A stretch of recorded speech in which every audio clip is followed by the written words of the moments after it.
பாஸோட இன்றைய நாளுக்கான ticket to finale task முதல் டாஸ்க் வந்து பாத்தீங்கன்னா பேச்சு போட்டி. அதுக்கு அடுத்த டாஸ்க் பிசிக்கல் டாஸ்க் கொடுப்பாங்க அப்படின்னு பாத்தீங்கன்னா அதுக்கு அடுத்த டாஸ்க் வந்து பாத்தீங்கன்னா போன் கால் அட்டன் பண்ற மாதிரி டாஸ்க் கொடுத்திருக்காங்களாட்டுக்கு.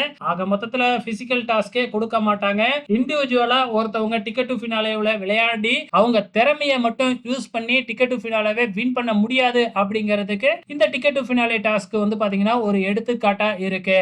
சோ ஒருத்தவங்க பாயிண்ட் எடுக்கணும் அப்படின்னு பாத்தீங்கன்னா பிளான் பண்ணி குரூப்போட சேர்ந்து விளையாண்டா தான் எடுக்க முடியும், காக்கா பிடிச்சாதான் எடுக்க முடியும் அப்படிங்கிற மாதிரி தான் கான்செப்ட் போய்கிட்டு இருக்கு. ஆக மொத்தத்துல பிக் பாஸ் யார டிக்கெட் ஃபினாலே வின் பண்ண நினைக்கிறாரோ அவங்க தான் டிக்கெட் ஃபினாலே வின் பண்ணுவாங்க அப்படிங்கிறது நல்லாவே தெரியுது. அதுலயும் குறிப்பா முத்துக்குமரன் இந்த டிக்கெட் ஃபினாலே டாஸ்க் மூலியமா தன்னோட மேல இருக்கிற மதிப்பு எல்லாத்தையுமே இழந்துகிட்டு வராது. அதாவது அவரோட ஸ்ட்ராட்டஜி தான் எல்லாருமே ஃபாலோ பண்ணணும், அவரு சொல்றதை தான் கேம்ல கேட்கணும் அப்படிங்கிற மாதிரி பேசிக்கிட்டு இருக்கிறாரு.